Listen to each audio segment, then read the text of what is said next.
When we talk about feudalism, what we're usually trying to describe is a medieval society organized through landholding relationships, personal bonds, military service, many layered loyalties, and highly unequal power. But even that it's only a rough sketch. I think, well, historians argue about the word because it can flatten too many different things into one model. Some prefer to distinguish between feudal relations in the narrow sense, the lord and the vassal, the fief and his service, and the broader manorial world of peasants, or the forming of wage labor, labor obligations, and estate life. And I think that distinction matters. But I want to lean more into the larger issue rather than get lost, in the taxonomy of feudalism, because the real question is not just what feudalism was. The real question is what kind of human world it made, it assumed. And the answer is, put briefly, TLDR, it was a world where obligation comes before autonomy. I think that's the deepest thing to understand about feudalism. Modern people are trained almost from childhood, to think in terms of the individual first. They're taught about my rights, my choices, my identity, my goals, my freedom. And even when modern states are very powerful, the moral language is still very individualist for the most part. We ask what a person is allowed to do, what protections he has, what he consents to, what he owes by choice. The difference between our society and feudal society is that feudal society thinks opposite of that. Feudal society does not think like that. It doesn't begin with the freestanding individual and then ask what obligations should be added. It begins with a human being already embedded in a web of duties, dependencies, his status, his loyalties. In the feudal society, you are somebody's son. You are somebody's tenant as well. You could be someone's lord. You could be a vassal to the lord. You could be a subject, somebody's protector, somebody's dependent. That is the starting point in feudalism for the individual. And I think once you see that, feudalism stops being a system of landholding and starts becoming something more serious. It's a moral order. It's a moral and political order built on the assumption that people belong in relationships of mutual obligation.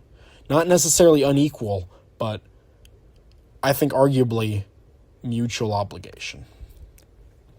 We should set the stage, though, when we're going to talk about feudalism, because feudalism, or what people call feudalism, it develops in the medieval world or the West, in a world where centralized state power is very weak. Feudalism is actually very decentralized.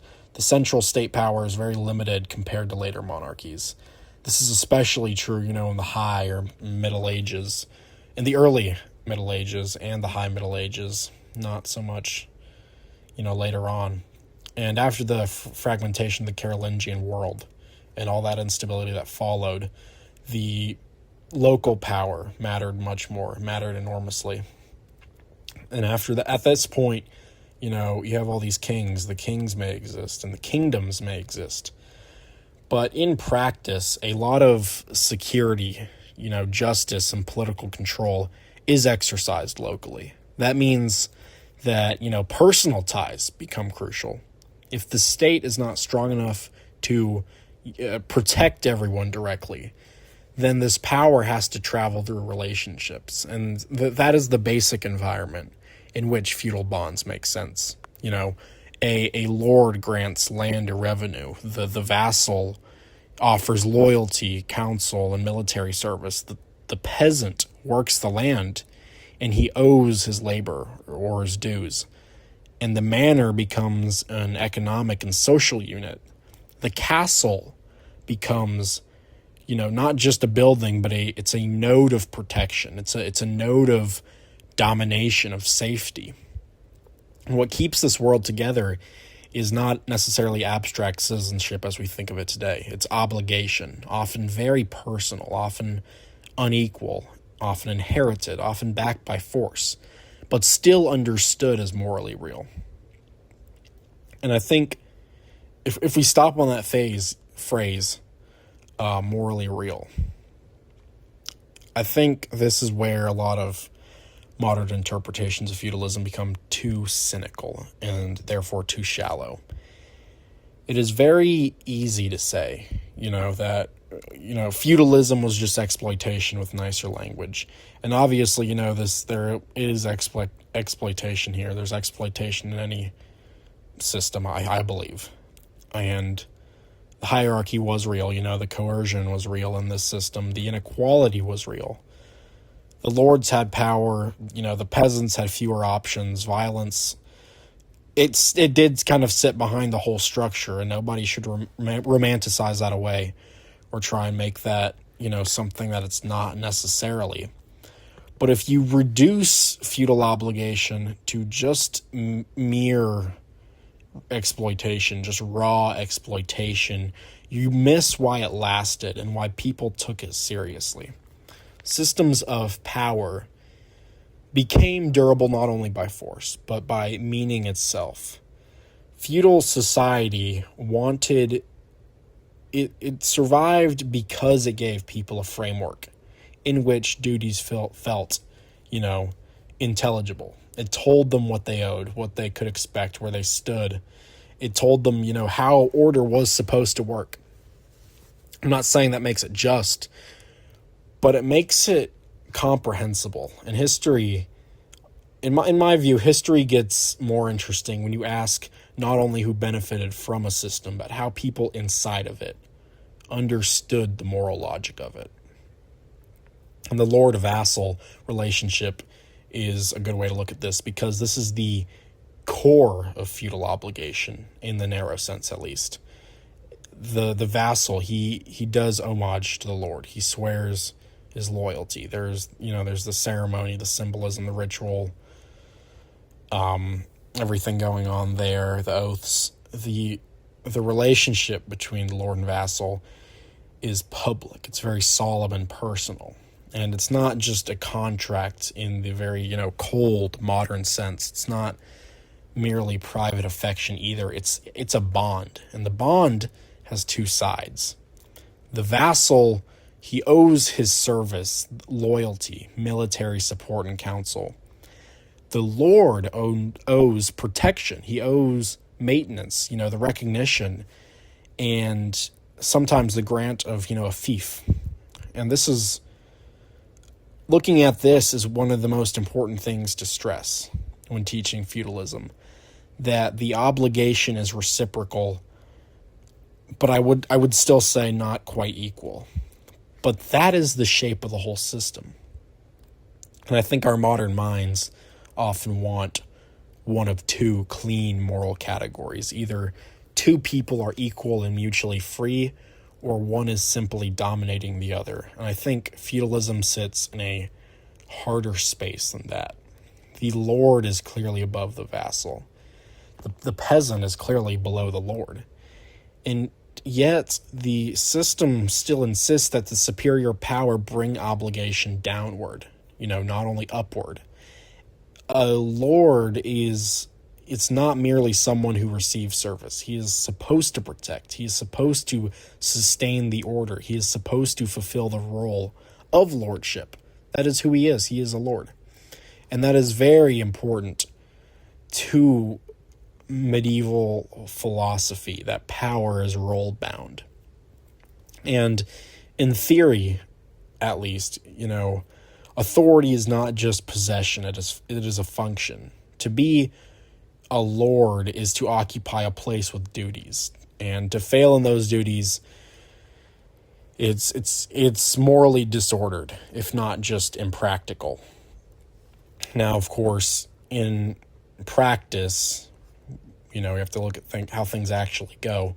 Many lords failed. A lot of them abused power. They're extorting people. They're neglecting people, brutalizing their subjects, their vassals, whatever, and exploiting people. Human beings do that in every system. That's my belief. But the point is that even criticism of bad lordship usually operated within the same moral framework. People did not say, why should there be lords at all? Not usually. They said rather, this lord is failing to be what a lord ought to be.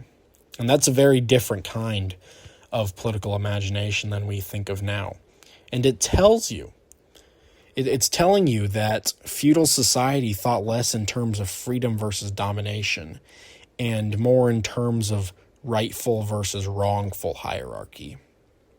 And that's one of the biggest, the deepest differences, between medieval and modern political instincts. For a medieval person shaped by this world, the problem is not necessarily that one man stands above another. The problem is whether the man above fulfills his office rightfully, whether he protects instead of, merely consuming, whether he's honoring the reciprocal duty instead of, treating the dependents as like prey, if that's the right way to put it. And that takes us to another issue, another broader issue. What do people owe each other in a hierarchical society? And feudalism's answer to that question is that not all people owe the same thing. Quite the opposite, actually. The answer for feudalism is that obligation is unequal because society is unequal. The knight owes military service. The lord owes protection. The peasant owes his labor or rent. And the king owes justice and peace, at least ideally across his realm. The bishop owes spiritual care. The tenant owes dues. The noble owes counsel upward and governance downwards.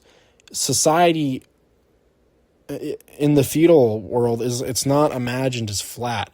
It's imagined as layered.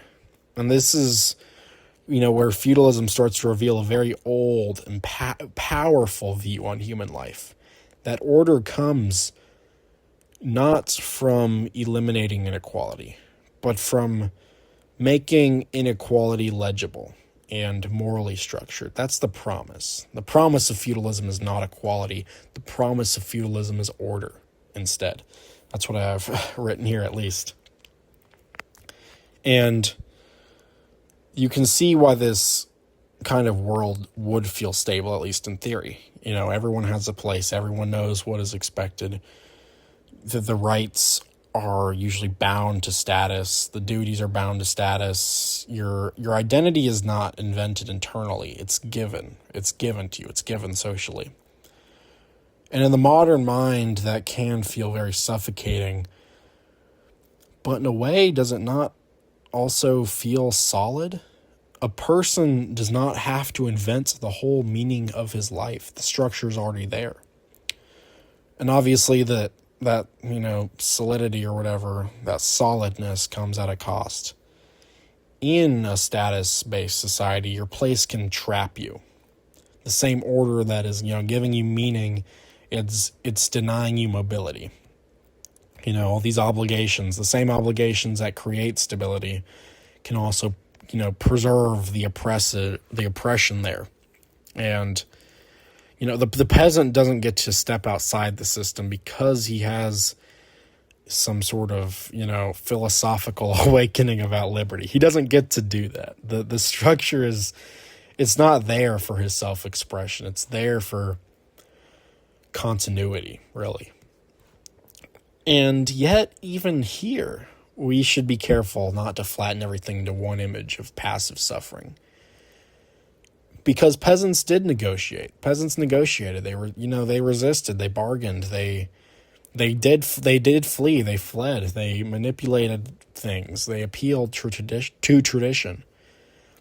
And they did understand their own entitlements in relation to the Lord's obligations. Feudal and manorial society was definitely unequal, but it was not morally empty. Even peasants could say, in effect, this demand is unjust because it violates custom, or, because the Lord is exceeding what he is owed. And I think that matters, because it means obligation. It wasn't just a weapon of the powerful. It could also become a language of resistance for the peasants. And that is one of the interesting things about all obligation-based societies. It's that if duties are real, then both sides can appeal to them. The Lord can say, you owe me service. The dependent can say, you owe me protection. A king can say, you owe me obedience. A noble can say, you owe me the preservation of my rights and honors. Once society is imagined morally through bonds, power, it's never completely naked. It has to speak in the language of duty. And that language, the part that most people just don't seem to see, is that language can be used against power too. And if you want to widen the picture, just apart from the whole lord and vassal thing, to the whole entire social order. Feudalism is not just a bunch of isolated contracts. It is a way of imagining society itself. Medieval thinkers often described society in terms of orders or states, those who fight, those who pray, those who work. And that tripartite model is simplified, obviously, but it's capturing something important nonetheless. And it's that society is seen as an organism of different functions, not a, collection of all these different interchangeable individuals. And that's why obligation matters so much in an organism. Parts do not define themselves independently. They're existing in relation to each other. The knight fights. The cleric is praying and teaching. The peasant labors and sustains material life. The Lord governs and protects. And the king stands above, at least in theory, as a guarantor of justice and peace.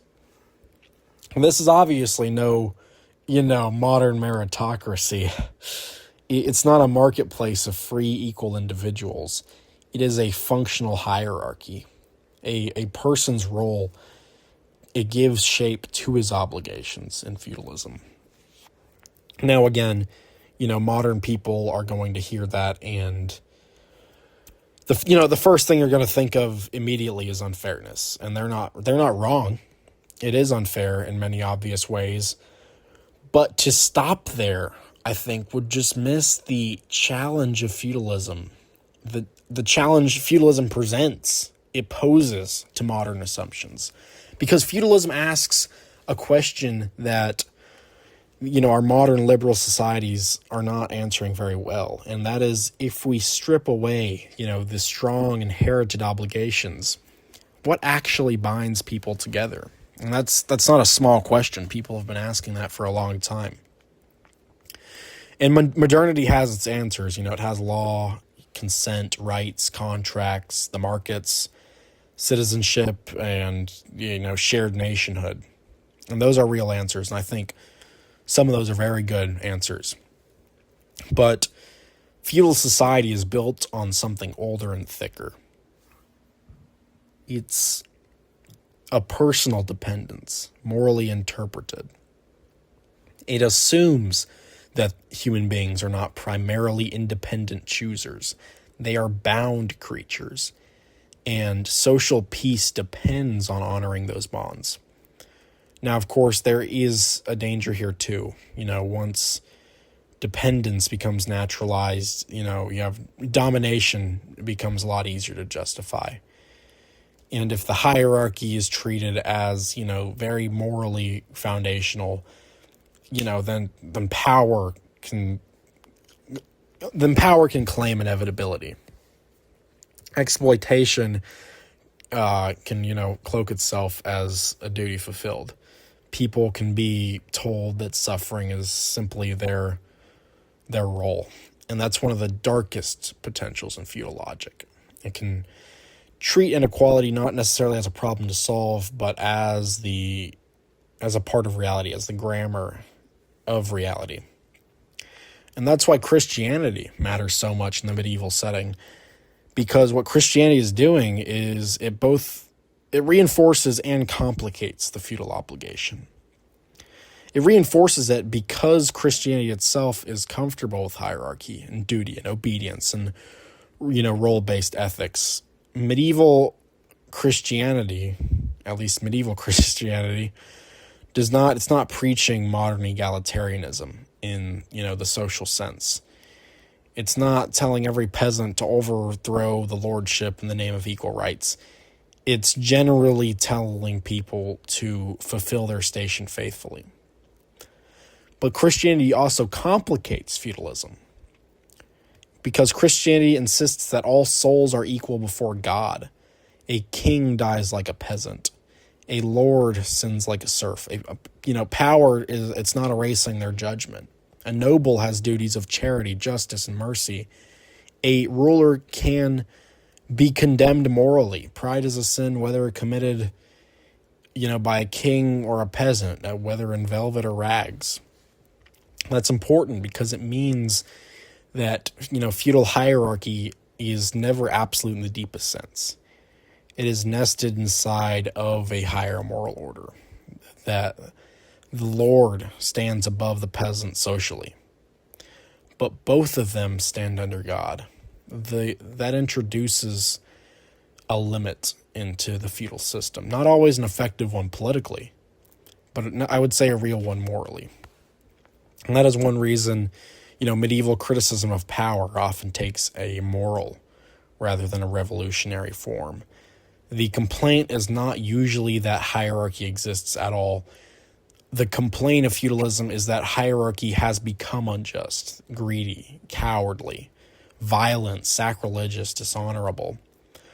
The Lord is not condemned for being a lord, but for being a bad one. And that is a key point. Feudalism is not a world without ethics. It is a world where ethics are rather embedded in rank. Because when the criticisms of feudalism come at it from that way, and we can talk more directly about freedom because, well, this is what modern, people want clarity on. Was anyone free in a feudal society? I would argue yes, but not in the way we usually mean freedom. Freedom in a modern liberal sense often means something like individual independence, under the law. The rights to, choose, move, speak, own contracts, and act without arbitrary domination. Medieval feudal society does not center that ideal. I think freedom exists, but it is status-based and relational. A noble is free in one sense. A serf is unfree in another. A cleric may have freedoms tied to, the ecclesiastical privilege. A town might have chartered liberties. Freedom is not assumed equally under feudalism. It belongs to persons, bodies, and communities according to the recognized standing. And that sounds very alien to us. Well, because it is very alien to us. It is. It's something completely foreign to us. And it does raise interesting questions, though. Is freedom possible only in independence? Or can freedom exist, inside of this stable obligation? Can it? And feudal society would lean towards the second answer. A vassal is bound, but not therefore simply unfree. A noble can be deeply obligated and still highly honored. In fact, his honor partly consists in the duties he can fulfill. To serve in the feudal world is not automatically degrading in this world. Service can be noble. Counsel can be honorable. Loyalty can be glorious. And this is one of the things modern societies have partly lost the ability to understand. We tend to think obligation lowers the self. Medieval people often thought rightly ordered obligation gave the self shape. That's what they believed. Now, again, it sounds like I'm romanticizing, but I don't think we should romanticize. The beautiful language of loyalty, and honor applies more easily to the knights and nobles than it does to the peasants who are, bending over in the fields under, dues and labor demands. Feudalism looked more dignified from the castle than it did from the plow. But still, even at the lower levels, life was understood through mutual expectation and custom, rather than pure individual self-definition, self-identification. The peasant was constrained, but he also belonged to a recognized order, with knowable claims and protections, however limited they may be. And that is the real contrast between feudalism and modern life. Modern freedom expands possibility, but it weakens the place. It weakens place of individual. Feudal obligation does the opposite. It narrows possibility, but strengthens place. And that's a real tension. Modern people may enjoy more formal freedom, but also more isolation, more abstraction, more anonymity, more uncertainty about what they owe and what anyone owes them. But in a feudal world, your life is constrained but not ambiguous. You know where you stand. That can be oppressive, but it can also be psychologically stabilizing. And I don't think humans live by liberty alone. I don't believe humans live by liberty alone. They also want belonging. They want recognition. And they want a role in the world. And that's why feudal logics keeps coming back in, disguised forms or whatever. Obviously, we're not talking about literal fiefs and armored knights or whatever, obviously. But the craving for thick obligation, for patronage, for loyalty, for visible hierarchies that also carry duties. People keep rebuilding these patterns because I think total abstraction is hard to live in. Now, let's turn upward towards kingship, because I think feudal obligation gets even more interesting when you scale it. The king is, in theory, Lord of Lords. But feudal monarchies they're not actually centralized states most of the time. The king depends on nobles who themselves have resources, land, and armed followers. So the king's authority is real, but it's mediated. He rules through the bonds, the oaths, the honors, and the reciprocal agreements and all these arrangements. And what that means is that sovereignty for the king, it's not clean. And that's where feudalism becomes, I think, really politically fascinating. Because in a modern state, we imagine one, sovereign center with law, like radiating outward from it. But in the feudal world, authority is layered. A man may owe service to one lord, land dues to another, justice to a local court, allegiance to a king, obedience to a church, and protection, to custom. But loyalty is not always singular. It's stacked, sometimes awkwardly. And that's how the feudal world recognized it, layered. And that can create instability, but it's revealing something very profound, that the political obligation in human life is often plural before it is unified. The modern state tries to compress that plurality into a single sovereign order. Feudalism often leaves it more visibly distributed in a way, if that's the right word to use, distributed. And you can see both the strength and weakness in that. The strength is that no single institution fully, swallows up life in the system. But the weakness is that conflict becomes harder to settle cleanly. If the loyalties are overlapping, crises of obligation become inevitable. What does a vassal do when two lords conflict? What happens when the king demands one thing and, a local custom another? What if a noble believes the king has violated reciprocal obligation? At that point, the whole system is tested. And this is exactly why feudal politics produces so many rebellions. Not even framed as a rebellion against order itself, but as defense of a rightful order, as defense of feudalism. A noble does not necessarily say, I reject obligation. He says, my lord has broken faith. The king has violated custom. The bond has been corrupted again and again. The language of resistance it's not of revolution. It is the language of obligation having been betrayed. That is one of the most enduring features of hierarchical systems. People rest not only in the name of freedom, but in the name of the duties power failed to fulfill. Now, that brings another major question. Was feudalism about land? Because we're talking about all these different things. And I think the answer is yes.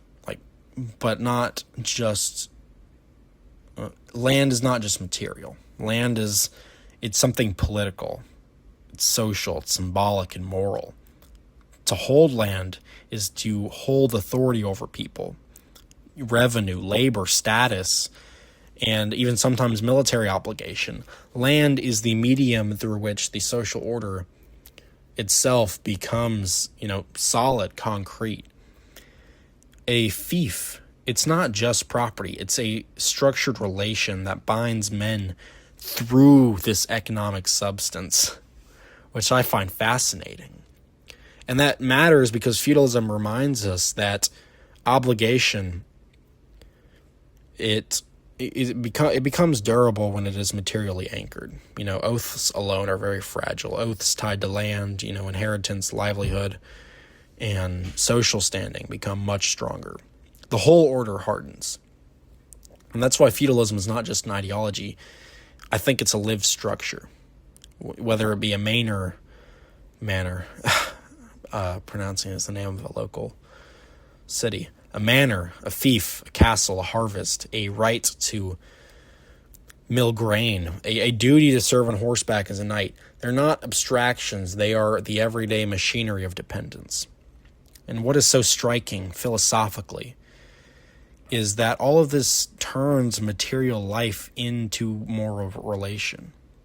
Economic dependence it becomes interpreted as social duty. The social superiority is interpreted as protective responsibility. Violence is interpreted as rightful force when it's properly ordered. The whole world becomes legible through the lens of obligation. Again, that can be a mask for domination or whatever, but it is still a moral vocabulary, not just this, brutish feeling or appetite. That distinction, I think, matters because it shows that even unequal societies need a justificatory grammar to it. They need to say why this order exists. They need to tell people why duty is owed. They need to explain why hierarchy is not just theft. And feudalism's answer is that hierarchy is natural. It's necessary and potentially just so long as every rank fulfills its function. And that's where its moral seriousness and its moral danger meet, because if every rank fulfilled its function perfectly, the system would look stable and maybe even noble by its own standards, but human beings do not fulfill functions perfectly. That's the problem. The lords are going to grow greedy. The kings are going to overreach. The knights are going to prey on the weak. The clerics, the clergy are going to seek wealth. The peasants are going to evade their dues. Violence is just going to expand. And once that happens, the moral logic of feudalism begins to crack. The structure still exists, but its justification, power, it weakens. People still speak the language of obligation, but increasingly through grievance instead. And that's one reason why, the late medieval changes matter so much. The growing monarchies, the urban development, money, the economies, the legal centralization, and social unrest all begin to alter the old personal bonds. Obligation, it becomes less purely feudal, and it becomes more institutional during this time, more monetary, more legal, more state-centered especially. The world of the direct lord-vassal moral structure, it doesn't vanish instantly, but it becomes it becomes less complete. And that is because obligation itself was shifting form at that time. And that is a useful way to see historical change. Human beings never escaped the obligation. They're relocating it. In the feudal world, obviously, obligation is very personal, as we've discussed. It's inherited, it's visible, it's unequal. In the modern state, obligation, it just becomes more legal, more abstract, more bureaucratic, and universal in principle. In a market society, obligation, it may appear voluntarily, but economic dependence still shapes what is possible.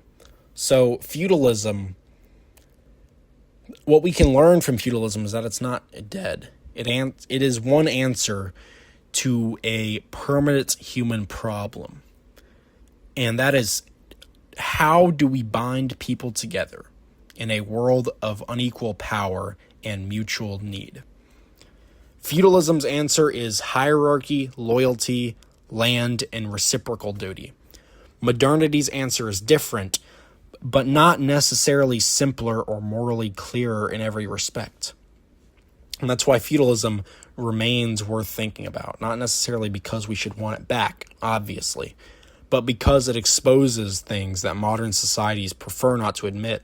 It's reminding us that dependence is normal, that protection and power are linked, that people often accept inequality if it comes with clear duty.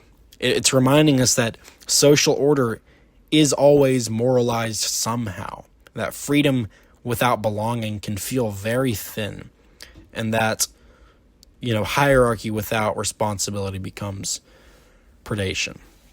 And maybe most importantly, it reminds us that this question is whether it's not whether obligation exists. The question is what kind of obligation, under what structure, for whose benefit, and with what moral limits. And feudalism was not just a system of land and lords. It was a world built on the belief that human beings are bound to one another through unequal but reciprocal duties, and that society holds together when those duties are recognized, when they're embodied and enforced. And obviously that world can be very cruel, but it could be stable. It could be oppressive. It could even be, in its own terms, honorable.